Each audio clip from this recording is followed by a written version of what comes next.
स्वागत है। बेशक आप चाहते होंगे कि T20 सीरीज में टीम इंडिया क्लीन स्वीप करे, लेकिन ये हो ना सका। लेकिन कोई बात नहीं, उम्मीदें अभी भी इस टीम से बहुत सारी हैं और इसलिए आप ये जानते हैं कि हमारा टॉपिक भी आज का यही है कि क्या इस सीरीज के बाद नई T20 वर्ल्ड कप के लिए भारतीय टीम हमें मिल गई है, क्या ये तैयार हो गई है।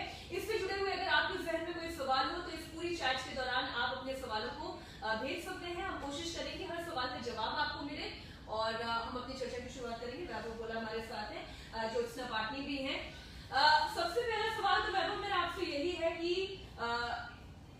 नए प्लेयर्स, पुराने प्लेयर्स, एक ताजा तरीन कॉम्बिनेशन क्या हमें वर्ल्ड कप के लिए मिल गया है? देखिए, वैसे तो ये जो वर्ल्ड कप है वो 2020 में ही होना था अगर ये पैंडेमिक नहीं आया होता। ऑस्ट्रेलिया में वर्ल्ड कप होना था। लेकिन जो T20 सीरीज के बाद ना, मैं अगर आपको ये बताऊं क्लियर, तो काफी कुछ चीजें आपकी क्लियर जरूर हुई है, लेकिन जो पांचवा और छठे नंबर का स्लॉट है ना, वो मुझे लग रहा है थोड़ा सा कंफ्यूज हो गया है कि जिस तरीके से इसी में मैं ऐड करना चाहूंगी 5वें, 6ठे और 7वें नंबर की अगर हम बात करें वैभव, हम पहले भी चर्चा में कह रहे थे कि हार्दिक पांड्या के अलावा पंत और जडेजा जैसे पावर हिटर्स की हमें जरूरत है। मैं ये भी पूछना चाहूंगी कि क्या आप भी इस बात से इत्तेफाक रखते हैं? देखिए, पहले तो जिस तरीके से आपने यहाँ पे ऋषभ पंत की बात की, उन्हें काफी मौके मिले और उन्होंने उन मौकों को भुनाया नहीं। जिस तरीके पिछले अगर 2019 वर्ल्ड कप की बात करें, उसके बाद भी उन्हें जितने मौके मिले, चाहे वो IPL 2020 में हो, वहां पे भी उनका जो परफॉर्मेंस था वो बहुत ज्यादा अच्छा रहा। तो फिलहाल अगर हम ऋषभ पंत की बात करें, वो T20 सिनेरियो से वो इंडियन क्रिकेट टीम के तो थोड़ा सा काफी दूर चले गए हैं। तो उनसे पहले संजू सैमसन को ऑन कॉन्ट्ररी अगर हम हार्दिक पांड्या की बात करें, फिनोमिनल परफॉर्मेंस उनका रहा है। छठे नंबर पे, 7वें नंबर पे वो हमारे जो हम कहते हैं ना टेल एंडर्स, जो आपके मैच को आखिर तक खींच कर ले जाते हैं, जो अपनी पूरी कोशिश करते हैं, तो वो हार्दिक पांड्या डेफिनेटली हमारी टीम में रहेंगे। जी बिल्कुल, हार्दिक पांड्या जरूर आएंगे टीम में। और एक मैं थोड़ा मोटा टीम आपको बता दूं कि मेरे हिसाब से क्या वो 11-12 खिलाड़ी रहने वाले जो यहाँ से वर्ल्ड कप की टीम में जरूर होंगे। मेरे ख्याल से वैभव, मुझे आपसे और ज्योत्सना से इजाजत लेनी चाहिए, मेरा ऑनर जाने का टाइम हो गया है। चर्चा को आगे बढ़ाते हैं। तो ज्योत्सना, अगर हम यहाँ से स्टार्टिंग में हम बात करें, तो सबसे पहले अगर हम बात करें रोहित शर्मा, एक बार फिर जैसे ही वो फिट होते हैं इस टीम में उनकी डायरेक्ट एंट्री है। दूसरे नंबर पे आपके शिखर धवन, कल के मैच में भी उन्होंने अच्छे रन बनाए। आपके KL राहुल, ये परमानेंट है, आपके T20 वर्ल्ड कप में जाएंगे। कप्तान विराट कोहली रहने वाले हैं। तो ये 4 आपके पक्के हो जाते हैं। उसके बाद जो एक 5वें नंबर की है, उसमें थोड़ी बात हम आगे करेंगे। 6ठे नंबर पे आपके हार्दिक पांड्या ऑलमोस्ट सर्टेन नजर आ रहे हैं जिस तरीके से वो खेल रहे हैं। 7वें नंबर पे आज अभी भले ही फिलहाल वाशिंगटन सुंदर खेले आपके, लेकिन जैसे ही रविंद्र जडेजा एक बार फिट होते हैं वो डायरेक्ट इस टीम में आते हैं। क्योंकि रविंद्र जडेजा अब सिर्फ एक गेंदबाज नहीं, एक अच्छे ऑलराउंडर बनकर उभर रहे हैं, जिसकी भारतीय टीम को बहुत ज्यादा जरूरत है। तो 7वें नंबर पे आपके हार्दिक पांड्या आ जाते हैं। 8वें नंबर पे 7वें नंबर पे जडेजा आ जाते हैं। अब आपको ये देखना कि 8वें नंबर पे क्या आप युजवेंद्र चहल के साथ जाना चाहते हैं या वाशिंगटन सुंदर के साथ जाना चाहते हैं? क्योंकि वाशिंगटन सुंदर सिर्फ गेंदबाजी नहीं करते हुए एक अच्छे बल्लेबाज भी है। तो T20 वर्ल्ड कप में अगर आप जाएंगे और आपके पास 8वें नंबर तक बल्लेबाज होंगे तो बहुत ज्यादा आपको एक एडवांटेज रहता है। 9वें नंबर पे आप इसके बाद 3 गेंदबाज जो तेज गेंदबाज आते हैं, जो मैं जरूर देखना चाहूंगा, मोहम्मद शमी, जसप्रीत बुमराह और टी नटराजन। तो ये जो लग रहे हैं 11 खिलाड़ी मेरे कंफर्म लग रहे हैं। 10 खिलाड़ी, क्योंकि 5वें नंबर पे अभी तक मुझे कोई खिलाड़ी मेरा श्रेयस अय्यर, संजू सैमसन ने काफी निराश किया। तो आपके हिसाब से आपको टीम कैसी लग रही है? वैभव, मैं I will completely go with your team. मुझे कुछ प्लेयर्स से बहुत एक्सपेक्टेशंस हैं, जैसा कि हार्दिक पांड्या की अगर हम बात करें, वो अपनी मुझे लगता है करियर की बेस्ट फॉर्म में चल रहे हैं और उनसे इसी तरह की एक्सपेक्टेशन की जरूरत है। कई बार हार्दिक पांड्या MS धोनी की भी याद दिलाते हैं जिस तरीके से वो गेम खेलते हैं, गेम फिनिश करते हैं। उसके अलावा मुझे टी नटराजन की जो परफॉर्मेंस अभी देखने को मिली है ये ऑस्ट्रेलिया दौरे में, वो बहुत मोराल बूस्टअप करती है। उसके अलावा एक जो बहुत बड़ी चीज है, विराट कोहली का इन प्लेयर्स पे भरोसा करना। इन दैट केस हम संजू सैमसन की बात करें, हम कल भी मॉर्निंग में डिस्कशन में ये कह रहे थे कि संजू सैमसन एक ऐसे खिलाड़ी है जिनको मौके मिल रहे हैं लेकिन वो भुना नहीं पा रहे। और इंटरनेशनल क्रिकेट में आपको जितने मौके मिल रहे हैं, अगर उससे ज्यादा मिलने लगे तो फिर बाकी प्लेयर्स का क्या होगा? कल भी विराट कोहली ने उन पर भरोसा जताया है। तो अगर जो कंफ्यूजन है 5वीं पोजीशन को लेकर, अभी आपके पास यू हैव टू परफॉर्म। अगर आपकी परफॉर्मेंस अच्छी रहेगी तो शायद आपको वो टीम का हिस्सा बना सकते हैं, लेकिन बहुत सारे पैरामीटर्स हैं जिनको मॉनिटर और मेजर करने की जरूरत है। बाकी rest all team is fine. देखिए, संजू सैमसन की जिस तरीके से आपने बात की, कल उनके पास एक बहुत बड़ी अपॉर्चुनिटी थी कि सामने आपके कप्तान मौजूद थे। तो जब सामने आपका कप्तान मौजूद है और आपको पता है कि आप और कप्तान अगर लंबा खेलेंगे तो आप आसानी से उस मैच को जीत दिलवा सकते थे। लेकिन संजू सैमसन ने पहले दोनों मैचेस की तरह अगर हम बात करें तो वही अपनी जो मौका लगातार उनको दिया जा रहा था ना T20 क्रिकेट में, क्योंकि देखिए आईपीएल उनका पहले जो 2 मैच थे बहुत अच्छे रहे, उसके बाद उनका एक पूरा लीन फेज रहा, लेकिन लगातार ये बात होती रही कि संजू सैमसन किसी भी तरीके से इंडियन टीम में आने चाहिए। वो इंडियन टीम में आए भी, उन्हें 3 मैचेस खिलाए गए। 3 मैचेस आज के टाइम पे अगर मैं आपको बताऊं इंडियन टीम में बहुत ही कम मिलते हैं कि आपको 3 मैचेस लगातार ऑन द ट्रॉट खेलने को मिले। संजू सैमसन को मिले, अब उन्होंने मौके नहीं बनाए, तो मुझे लगता है जब अगला दौरा इंग्लैंड जब भारत के लिए आएगी खेलने के लिए, उसमें 5 T20 की सीरीज खेलने जानी है, उसमें शायद ही संजू सैमसन को जगह मिले। अच्छा, दूसरा आपने श्रेयस अय्यर की बात की, श्रेयस अय्यर के साथ भी यही प्रॉब्लम है। अच्छा, स्पेसिफिकली अगर कल की मैच की बात करें, आप पहली बॉल पे एलबीडब्ल्यू हो गए थे मेरे ख्याल से, श्रेयस अय्यर है ना, तो कप्तान आप पे भरोसा दिखा रहा है, आप उस भरोसे पे खड़े उतरिए, क्योंकि इससे ज्यादा मौके आपको मिलेंगे नहीं। हम ये कह रहे हैं कि बहुत खिलाड़ी हैं, बहुत खिलाड़ी जो पीछे इंतजार कर रहे हैं, क्यू में खड़े हैं, आपने एक मौका स्लिप किया तो 3 इन दैट केस। इससे पहले आपको ओडीआई में भी मौके मिले। अब तक अगर श्रेयस अय्यर की बात करें तो वो इस दौरे पे 5 मैच खेल चुके हैं, कहीं उन्होंने ओडीआई खेले, 2 आपको T20 मैचेस मिले खेलने के, लेकिन किसी भी मैच में ना श्रेयस अय्यर का वो इंपैक्ट परफॉर्मेंस नहीं रहा। That too when you are not a rusty player. आप आईपीएल खेल के आए हैं, कप्तान थे दिल्ली कैपिटल्स के, आप आईपीएल खेल के आए हैं, आपके ऊपर एक पूरी टीम की बागडोर थी, टीम अच्छा कर रही थी। लेकिन श्रेयस अय्यर की एक छोटी सी प्रॉब्लम मैं आपको बताऊं वो क्या हो गई है, उन्होंने ना प्रैक्टिस में एक नया शॉट इजाद किया जिसमें ना वो स्पिनर के खिलाफ एक शॉट मारते हैं, मिड विकेट की तरफ एक छक्का मारते हैं, वो शॉट मारने के बाद ना गेंद को नहीं देखते, वो शॉट बस मार देते हैं। तो वो एक शॉट उनका ना बहुत ही पसंदीदा शॉट हो गया जो उन्होंने दूसरे T20 में भी खेला। तो शायद वो थोड़े से मुझे लग रहा है कि वो ओवर कॉन्फिडेंट हो गए शॉट को लेकर, कि उन्हें लग रहा है कि जब भी कोई सामने स्पिनर आएगा ना तो वो शॉट को इजीली मार सकते हैं। तो शायद थोड़ा सा जो कॉन्फिडेंस है उनको अपने थोड़ा सा ओवर कॉन्फिडेंस को कंट्रोल करना चाहिए, और उन्हें ये नहीं भूलना चाहिए कि अभी बाहर कौन बैठा हुआ है, सूर्य कुमार यादव बाहर बैठे हुए हैं, ईशान किशन बाहर बैठे हुए हैं, तो आपको जितने मौके मिल रहे हैं। शुभमन गिल पर आपका क्या कहना है? देखिए शुभमन गिल का मुझे लगता है कि जब आईपीएल 2021 होगा ना, अभी थोड़ा सा उनकी गेम बहुत अच्छी है, वो वनडे के लिए और टेस्ट मैचेस के लिए पूरी तरीके से रेडी है, उन्हें डायरेक्ट उतार सकते हैं वनडे और T20 में, टेस्ट मैचेस में। लेकिन मुझे लगता है T20 क्रिकेट में अभी शुभमन गिल को जब आईपीएल 2021 होगा तो अपनी स्ट्राइक रेट को थोड़ी बढ़ानी होगी। अच्छा, एक आउट ऑफ द बॉक्स में क्वेश्चन पूछना चाहती हूँ। आप लोगों को भी बोलिए कि लोग भी अगर कुछ सवाल पूछना देखिए, ये आपके पास बहुत ही प्रेशियस मौका है, आपको जितने भी सवाल अपने प्लेयर से, टीम से रिलेटेड पूछने हो, क्योंकि वैभव आपको न सिर्फ सवालों के जवाब देंगे बल्कि उनसे जुड़ी हुई इनसाइड स्टोरीज। मैं I am just learning from the expert. अच्छा वैभव, मेरा आप अपने सवाल हमें भेजते रहिए, हम कोशिश करेंगे कि आपके सवालों का जवाब दें, क्योंकि वैभव इज कीपिंग द टैब, वो देख रहे हैं कि आपके क्या क्या सवाल हैं। तो आस्क फ्रीली, आस्क वैभव। वैभव, मेरा एक आउट ऑफ द बॉक्स आपसे एक क्वेश्चन है। इस अगर आईपीएल सीजन की बात करें तो एक प्लेयर के गेम ने मुझे बड़ा इंप्रेस किया, जेएनके के लिए खेले हैं, हैदराबाद की तरफ से खेलते थे, अब्दुल समद। तो अब्दुल समद को लेकर आप क्या कहेंगे? हम उन्हें कब इंटरनेशनल इस तरह के बड़े मैचेस में देख पाएंगे और किन किन फॉर्मेट्स में देख पाएंगे? देखिए अप्रैल और मई में आईपीएल 2021 होना है, और उससे पहले सईद मुश्ताक अली ट्रॉफी होनी है। अगर पहले उनका डोमेस्टिक सीजन बहुत अच्छा जाता है और उसके बाद अगर वो आईपीएल 2021 में बहुत रन बना देते हैं ना, तो ये गलत नहीं होगा कहना कि शायद 5वें नंबर पे उनको भी टीम जरूर सोचे, क्योंकि वो बड़े बड़े शॉट्स मारते हैं। अगला जो वर्ल्ड कप होना है वो इंडिया में होना है, और साथ ही वो स्पिन गेंदबाजी भी करते हैं। तो इस समय इस टीम के साथ सबसे बड़ी प्रॉब्लम है कि जो आपके टॉप के 4 या 5 खिलाड़ी हैं, चाहे वो केएल राहुल हो, रोहित शर्मा, शिखर धवन, विराट कोहली, श्रेयस अय्यर, मनीष पांडे, इनमें से कोई भी एक ऐसा खिलाड़ी नहीं है जो आपके बीच में आपको 2 या 3 ओवर डाल दे, जो पहले युवराज सिंह और सुरेश रैना का काम हुआ करता था। तो आपको ऐसे बल्लेबाज भी चाहिए जो आकर बीच में कुछ ओवर गेंदबाजी करें, जिससे जैसे मान लीजिए कभी किसी गेंदबाज का दिन अच्छा ना हो तो वो उसको एक रिलीफ मिल जाए। तो अब्दुल समद जरूर एक प्रोस्पेक्ट हो सकते हैं, बस ये कि उनको यहाँ से अगले 4 महीने ना बहुत रन अच्छा, मतलब आपने एक तरीके से ये भी बता दिया है कि संजू सैमसन और श्रेयस अय्यर के पास अब बहुत ज्यादा मौके नहीं है अगर अब्दुल समद परफॉर्मेंस देते हैं तो। देखिए मेरे को तो लग रहा है संजू सैमसन को तो शायद अब दोबारा जब इंग्लैंड भारत आएगी तो शायद उन्हें मौका ना मिले। वो फिर वो आ जाएगा कि एक आईपीएल 2021 में राजस्थान रॉयल्स की तरफ से वो खूब रन बनाएंगे, तो फिर डिबेट स्टार्ट हो जाएगा कि आप संजू सैमसन को वापस लाइए।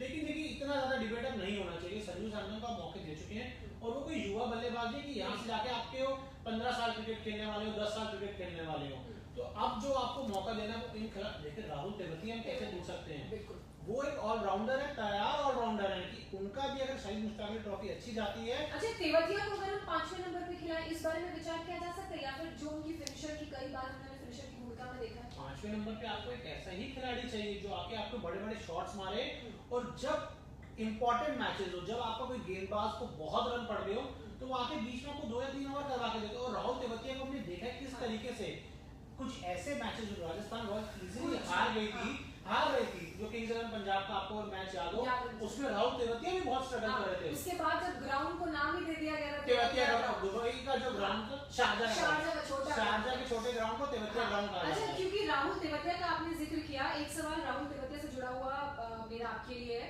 तेवतिया की अगर बात की जाए ना, ओवर द टाइम उन्होंने अपनी परफॉर्मेंस से हमें इतना एंटरटेन किया है और इतना मोरल बूस्टअप हुआ है कि मैंने आईपीएल में इनिशियल तेवतिया की परफॉर्मेंस देख के वैभव ये फील किया कि ये एक ऐसे खिलाड़ी है ना जो प्रेशर अपने ऊपर हावी नहीं होने देते हैं। वो काफी ज्यादा ना कूल खिलाड़ी, जितना मतलब और ये बहुत जरूरी है। बिल्कुल आपको क्रिकेट के अंदर ये जरूर है कि बहुत आपको प्रेशर रहेगा, लेकिन जो खिलाड़ी ज्यादा प्रेशर नहीं लेते वो ही ज्यादा सक्सेसफुल होते हैं।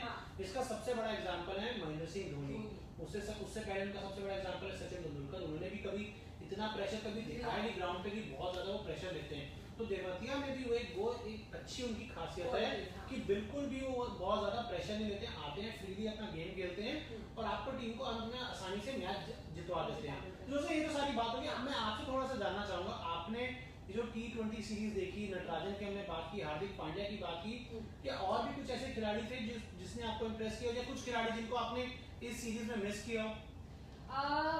जो इंजर्ड हुए हैं मैंने उन्हें जरूर मिस किया। मैंने जसप्रीत बुमराह को मिस किया क्योंकि आईपीएल उनको रेस्ट दिया गया। इसके अलावा अब जो सीरीज खेल नहीं पाएंगे जड्डू जिन्हें हम बोलते हैं, जड्डू अब टेस्ट सीरीज में शायद आपसे उम्मीद है, उनको मैंने मिस किया बिकॉज ओडीआई में और ये T20 में मेरे ख्याल से ओडीआई में उनकी जो परफॉर्मेंस थी लास्ट मैच की जो इंडिया जीती थी, देखिए तीसरा ओडीआई जीता था, उसमें हार्दिक पांड्या और जडेजा की शानदार साझेदारी हुई, और वो पहले T20 में बहुत रन बनाए थे उन्होंने। हाँ, मुझे वो परफॉर्मेंसेस याद है, मतलब आउट ऑफ द ब्लू मैं नहीं कहूंगी, लेकिन टू बी वेरी ऑनेस्ट इतनी अच्छी परफॉर्मेंस की मैंने एक्सपेक्टेशन नहीं की थी। और उसके अलावा मैंने मोहम्मद शमी को मिस किया। मतलब शमी जब पंजाब के लिए बॉलिंग कराते थे, अच्छा वो आपको सुपर ओवर याद है जब 2 सुपर ओवर हुए थे? और मैं तो उस मैच का सबसे बड़ा हीरो मैं मोहम्मद शमी को मानता हूँ, क्योंकि जब पहले बल्लेबाजी करने गई थी किंग्स इलेवन, पहले पंजाब ने बल्लेबाजी की तो जसप्रीत बुमराह ने उनको रोक लिया अराउंड 5 रन के आसपास या 4 रन के आसपास। तो बाद में मोहम्मद शमी के पास दूसरी गेंदबाजी करते हुए सिर्फ 6 रन ही डिफेंड करने थे, और उसको भी उन्होंने बहुत शानदार तरीके से किया था। तो मैं उनकी बहुत बड़ी फैन हूँ, और चलिए व्हाटएवर सो रीजंस, लेकिन इन लोगों का गेम मैं जरूर देखना चाहूंगी। और अच्छा, शमी से जुड़ा हुआ मेरा एक सवाल आपके लिए ये भी है, आपको क्या लगता है कि कितने और साल शमी खेल सकते हैं? देखिए शमी का जो डेब्यू हुआ था वो 2012 में हुआ था, जब पाकिस्तान भारत में आई थी खेलने के लिए, तो डेब्यू उनका बहुत ही शानदार रहा था। लेकिन उसके बाद इंजरीज बहुत ज्यादा रही उनके करियर में। लेकिन अगर शमी को मैं बहुत क्लोजली जानता हूँ, मैं भी उनसे लगातार बात होती शमी के साथ ना एक बड़ी अच्छी एडवांटेज ये रहा कि उन्होंने अपनी फिटनेस पे पिछले 2 सालों से बहुत ज्यादा काम करना शुरू किया, और वो दिखती है। मैं आपको एक पॉइंट बता दूं, बीच में शमी को एक बार टीम से इसलिए भी ड्रॉप कर दिया गया था कि वो यो-यो टेस्ट नहीं क्लियर कर पाए थे, तो शायद वो उनको एक सेटबैक था बहुत, जो उन्हें हर्ट हुआ, और उन्हें समझ आया कि हाँ अगर आपको खेलना है, लंबा खेलना है, तो फिटनेस बहुत इंपॉर्टेंट है। और इस लॉकडाउन के दौरान अगर कोई जो खिलाड़ी था लगातार मैदान पे रहा, तो वो मोहम्मद शमी थे, क्योंकि वो जहाँ रहते हैं उनके पास अपने खेत हैं, और उसी को उन्होंने हम कह सकते हैं छोटा सा क्वारंटीन ग्राउंड बनाया, और उसे क्वारंटीन वो पूरी तरीके से खुद अंदर रहे और वहाँ पे लगातार प्रैक्टिस करते रहे, अपना बायो बबल बनाया, वहाँ पे खूब प्रैक्टिस की। तो मोहम्मद शमी मैं जरूर चाहूंगा कि देखिए अगले तो 3 साल लगातार वर्ल्ड कप है, वो 3 साल लगातार कम से कम खेले, और उसके बाद मेरे हिसाब से मोहम्मद शमी अगले 4 से 5 साल इंडिया को सर्व करने वाले। एक प्लेयर की आपने और बात की जो इस दौरे का हिस्सा होने वाले थे, ये जो ऑस्ट्रेलिया का इंडिया का दौरा है, वरुण चक्रवर्ती, मैं उनको भी देखना चाहूंगी क्योंकि उनके गेम ने बहुत इम्प्रेस किया आईपीएल में। और मुझे लगता है ना उनकी जो आंखें हैं बड़ी बोलती हुई है, जब वो बॉल कराते हैं एक शब्द भी होता है लेकिन मैं वो यूज नहीं करना चाहूंगा, क्योंकि जो बड़ी बड़ी उनकी आईज है ना, बहुत ऐसे मतलब सबसे ज्यादा कूल खिलाड़ी मेरे को इस पूरे आईपीएल में वरुण चक्रवर्ती लगे। उन्हें रन पड़ रहे हैं, उन्हें विकेट मिल रहे हैं, उनका सेलिब्रेशन कभी भी आउट ऑफ द बॉक्स नहीं किया, बहुत कूल रहते थे। लेकिन उन्हें ये जरूर थोड़ा केकेआर मैनेजमेंट से गलती हुई कि थोड़ा सा केकेआर मैनेजमेंट अपने लिए ग्रीडी हो गया कि जब आपको पता था कि एक खिलाड़ी जो लगातार अच्छा परफॉर्म कर रहा है वो इंडिया में आगे दोबारा इंडिया के लिए खेल सकता है, तो अगर वो एक इंजरी कैरी कर रहा था तो आपको उसको बीच सीजन रोक देना चाहिए ताकि उसका कम से कम आगे अगर वो उस सीजन में बीच में रुक जाते, उनकी इंजरी थोड़ी ज्यादा ना बढ़ती, तो वो इंडिया में जरूर खेल अच्छा, ये वो खिलाड़ी हैं जब नाम अनाउंस हुए थे, टीम अनाउंस हुई थी तो उसमें नाम था, तो हम लोग तब भी बात कर रहे थे कितनी खुशी हुई थी। लेकिन जब एकदम से पता लगा कि मतलब ये दिस इज द मैटर, एक इंजरी को कैरी फॉरवर्ड कर रहे हैं जिस वजह से वो जाएंगे, लेकिन मीनवाइल अगर कोई क्वेश्चंस आ रहे हैं तो आप वो भी ले लीजिए। जी हां, मैं उसी को देख रहा हूं, आप कि आगे जाएंगे नहीं, तो मतलब ये टीम मैनेजमेंट को सोचना चाहिए ना कि आईपीएल कंसिडरेबली हम अंडरस्टैंड करते हैं, लेकिन it is not bigger than playing for team India, it is not bigger than playing for country.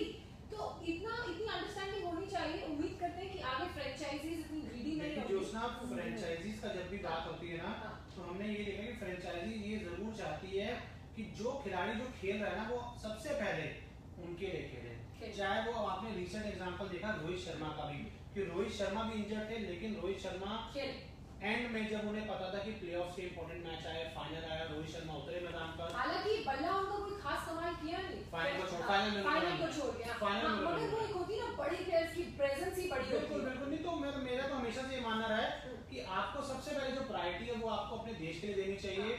लेकिन जो फ्रेंचाइजी का दबाव होता है कि सामने जब आपको सिर्फ 2 महीने में एक 14 मैचेस खेलने के लिए आपको 15 करोड़ मिल रहे हैं। हाँ नहीं देखो वो सारी चीजें ठीक है, लेकिन इंजरीज जेन्युइन थे, इंजरीज है ना, तो उसमें आपको थोड़ा फॉरबिट करना आपको बताना चाहिए, आपको क्लियर करना चाहिए कि देखिए मैं इस समय इंजर्ड हूं, मैं अभी नहीं खेल पाऊंगा, मुझे कुछ रेस्ट चाहिए। ऐसा हमने कई बार देखा कि खिलाड़ियों ने सामने से आकर बोला है, लेकिन अब शायद इस आईपीएल अब थोड़ा फ्रेंचाइजी का दबाव ज्यादा हो गया है, और खुद के ऊपर भी ना, जैसे जो बड़े खिलाड़ी होते हैं वो ये चाहते हैं कि नहीं यार मेरी टीम है, ये जैसे रोहित शर्मा तो खुद कप्तान है उस टीम के, तो वो बिल्कुल नहीं चाहेंगे टीम आ जाए। तो शायद कई बार आप थोड़ी सी जल्दबाजी कर जाते हैं आईपीएल में, तो जो शायद आपको आगे चल के हर्ट करता है। चलिए ये तो T20 वर्ल्ड कप की टीम पर हमने डिस्कशन कर लिया। मेरा एक और सवाल आया है जूही का, क्या हार्दिक पांड्या T20 में ओपनिंग कर सकते हैं? इसका जवाब आप दीजिए। देखिए हम लोग एक्सपेक्ट जरूर कर रहे थे कि वैभव, हम बात भी कर रहे थे कि विराट ओपन कर सकते हैं, हार्दिक ओपन कर सकते हैं, लेकिन मुझे लगता नहीं है कि हार्दिक से ओपन कराना चाहिए, क्योंकि ये ऐसा फास्ट फॉर्मेट का गेम है जिसमें हर प्लेयर की अपनी एक जगह होती है।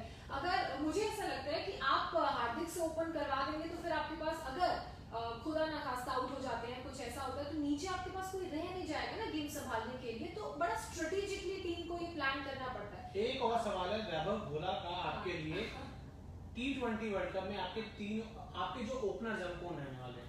अगर रोहित मेरे को रोहित फिट होने, देखिए अगर रोहित फिट होते हैं तो I will definitely want Rohit, but I want a fitter version of Rohit, so that हमें को शतक उनके बल्ले से निकलते हुए दिखे। ऐसा ना हो कि 50 पे अटक गए, 12 पे अटक गए, 76 पे अटक गए। हाँ, क्योंकि मारते हैं इसलिए एक्सपेक्टेशन ज्यादा है। ठीक है, शिखर, और उसके अलावा तीसरा प्लेयर, पहला मैच होगा T20 वर्ल्ड कप का, तो उसमें आप किसको ओपनिंग करते देखना चाहती हैं? मैं रोहित, एक जोड़ी को तो मैं एक जोड़ी की तो मैं हमेशा से फैन हूँ, रोहित और शिखर। तो आप केएल राहुल से ओपनिंग नहीं करवाना चाहती? नहीं, I will go for Rohit and Shikhar, मतलब ये मेरा पर्सनल चॉइस है। अब सी मुझे ना ये नहीं मालूम कि रोहित और केएल राहुल की जोड़ी कैसी बैठेगी, या अगर रोहित आते हैं तो डेफिनेटली रोहित तो रहेंगे ही। अब केएल राहुल और शिखर में मैं थोड़ा कंफ्यूज हूँ कि इनकी जोड़ी कैसी बैठेगी, तो मैं सेफर साइड रोहित और शिखर के साथ। लेकिन मैं आपको एक छोटा सा ये बता दूं कि जब रोहित और राहुल भी खेले हैं ना, तब भी इनकी पार्टनरशिप बहुत अच्छी रही, चाहे वो वर्ल्ड कप की अगर हम बात करें, इसके पहले भी जितने भी T20 मैचेस खेले हैं, और यहाँ तक कि हमें ये भी नहीं भूलना चाहिए कि न्यूजीलैंड में T20 मैच एक सुपर ओवर में गया था, वहां पर भी दोनों ओपनिंग करने के ये दोनों ही आते बल्लेबाजी करने के लिए।